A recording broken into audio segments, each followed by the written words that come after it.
আপনাদের মধ্যে কিছু শ্রোতা আছেন যারা আমার কথাগুলো অন্য যে কোনো লেকচারের মতো শুধুই শুনবেন, তব্য শেষে তাকবীর দিবেন, কেউ হাততালি দিবেন, তারপর শেষ।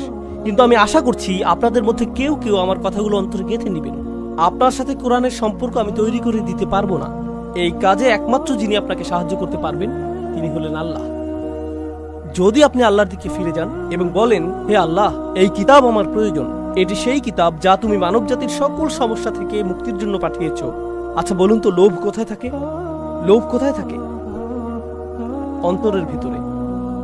সুতরাং পৃথিবীর যত সমস্যা রয়েছে আপনি কখনো এগুলোকে পুরোপুরি দূর করতে পারবেন না, কারণ আপনি কখনো লোভকে হত্যা করতে পারবেন না, যেহেতু এটা অন্তরের একটা অংশ। কিন্তু জানেন, আমরা একে প্রশমিত করতে পারি। এই জন্য আল্লাহ বলছেন, মনে আছে শুরুতে কি বলেছিলাম? আমাদেরকে বাইরে থেকে আমাদের অন্তরকে সুরক্ষা দিতে হবে।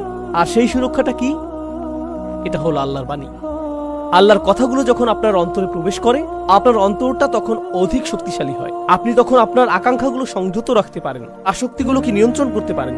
এটা কতটা দুঃখজনক যে এখন কত তরুণ পর্নোগ্রাফিতে আসক্ত। এটা একটা বাস্তবতা। আমি কত তরুণের সাথে কথা বলেছি, তারা আমাকে বলেছে এটা তো সাধারণ ব্যাপার, আপনি আমাকে কি করতে বলছেন?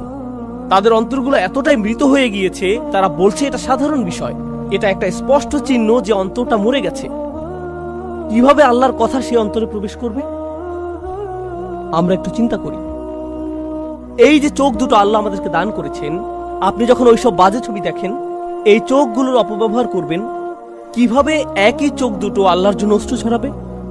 একই চোখ দুটো দিয়ে কি এটা করা সম্ভব?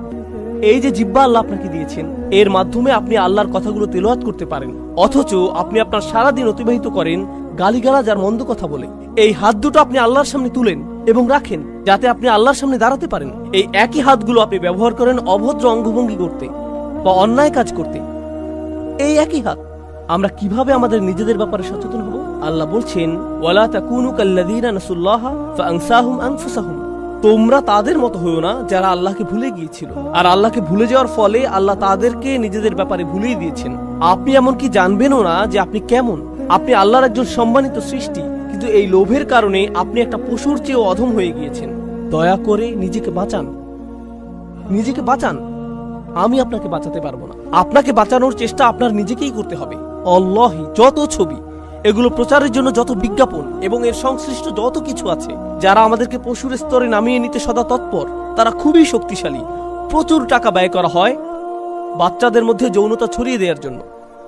এই কাজে প্রচুর টাকা ব্যয় করা হয় অশ্লীলতাকে স্বাভাবিকীকরণ করতে, এগুলো উদযাপন করতে এবং নীতি নৈতিকতাকে নতুন করে সংজ্ঞায়িত করতে, ভালো মন্দকে নতুনভাবে সংজ্ঞায়িত করতে প্রচুর টাকা ব্যয় করা হয়। এবং মানুষ এগুলোর স্রোতে এমনভাবে ভেসে যায়, তারা বলে কোরআনে এমনটা বলা হয়েছে, কিন্তু আমার কাছে এটা ভালো মনে হচ্ছে না। তাদের বিবেক এতটাই কঠিন হয়ে গিয়েছে, যখন আপনি বাঁকা অবস্থায় সোজা জিনিসের দিকে তাকাবেন, আপনার কাছে সোজা জিনিসটাই বাঁকা লাগবে। আপনার নীতি নৈতিকতা এতটাই অকার্যকর হয়ে গিয়েছে, আল্লাহর কথাগুলোকে আপনার মনে হয় আমি জানি না এটা আমার নীতির সাথে মিলে কিনা। আরে আপনার কাছে তো নীতির কোনো মাপকাঠিই নেই, এটাই তো সমস্যা। অথচ আল্লাহর কথাগুলোই ছিল নীতি নৈতিকতার মাপকাঠি।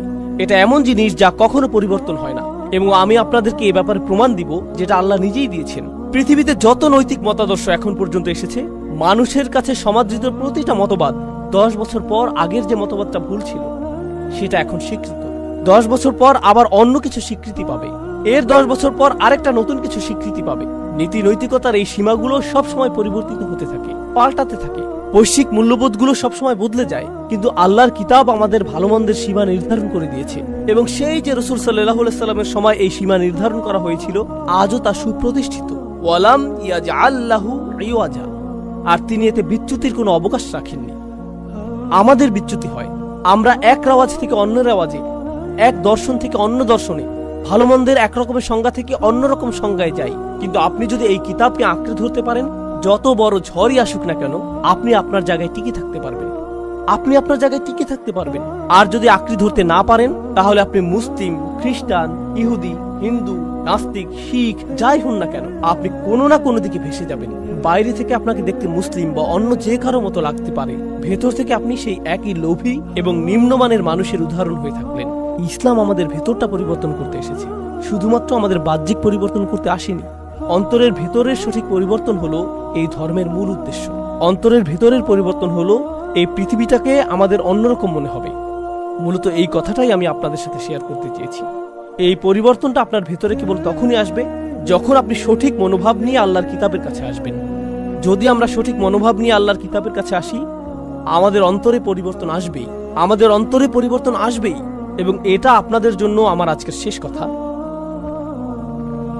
আর শপথ করে বলছি, যখন এমনটা ঘটে, ফাআমিনু বিল্লাহি ওয়া রাসূলিহি ওয়া নূরিল্লাযী আনজালনা, যখন আল্লাহর কিতাবের আলো আপনার অন্তরে প্রবেশ করে, তখন আল্লাহ আপনার অন্তরকে একটা প্রদীপের সাথে তুলনা করেন।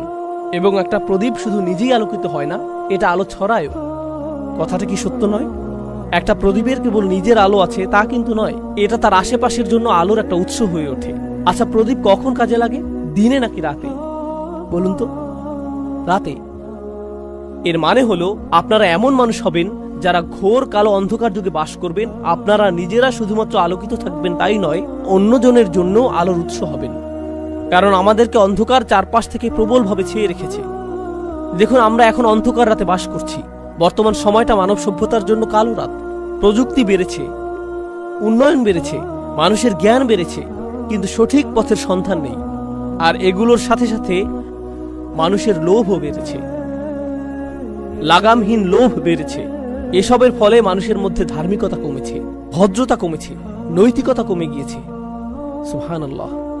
আমি দোয়া করি আল্লাহ আজ্জা ওয়া জাল্লা আপনাদেরকে এবং আপনাদের সন্তানদেরকে এমন একটি প্রজন্ম তৈরি করার জন্য বাছাই করুন, যে প্রজন্ম কোরআনের আলোর প্রতিনিধিত্ব করবে, যারা শুধু আপনার নিজেদের পরিবারের জন্য নয়, বরং আপনাদের আশেপাশের সবার জন্য, সমাজের সকল মানুষের জন্য উজ্জ্বল এক আলোর উৎসে পরিণত হবে। এবং আল্লাহি, আমরা যদি আল্লাহর কিতাবের সদ্ব্যবহার করতে না পারি, এই ধরনের কোনো কিছু কখনো বাস্তবায়িত হবে না। যতদিন পর্যন্ত আমরা মনে করব কোরআনের জন্য একটুখানি, অল্প একটু সময় দেওয়াই যথেষ্ট, ততদিন আমরা কেবল কোরআনকে সময় দেয়া ছাড়া অন্য সব কাজই করতে পারবো। তাছাড়া আমরা নিজেদেরকে সত্যিকার অর্থে শোধরানোর জন্য এই কিতাব খুলি না। আমরা চমৎকার কোনো তথ্য জানার জন্য বা সুন্দর তেলাওয়াতের জন্য এটা খুলি। এবং কোরআন মানে আমাদের কাছে এটুকুই। যতদিন আমরা এভাবে চলতে থাকবো, পৃথিবী ততই অধপতনের দিকে যেতে থাকবে এবং আল্লাহ অন্য মানুষদেরকে আমাদের স্থানে স্থলাভিষিক্ত করবেন। আফালা ইয়াতাদাব্বারুনাল কুরআন আম আলা কুলুবিন আকফালুহা। একই সূরা আল্লাহ বলছেন, ওয়া ইন তাতাওয়াল্লাউ ইস্তাবদাল কওমান গায়রাকুম সুম্মা লা ইয়াকুনু আমসালাকুম। আল্লাহ বলছেন, তারা কেন কোরআন সম্পর্কে চিন্তা ভাবনা করে না? তাদের অন্তরে কি তালা পড়ে গেছে? কেন তাদের অন্তর কাজ করছে না? তারা কেন কোরআন সম্পর্কে গভীরভাবে চিন্তা করে না? আচ্ছা বলুন তো, গভীরভাবে চিন্তা করা, ভাবা, এই কাজগুলো কি কেউ মুহূর্তের মধ্যে করতে পারে, নাকি সময় লাগে? অনেক সময়ের প্রয়োজন।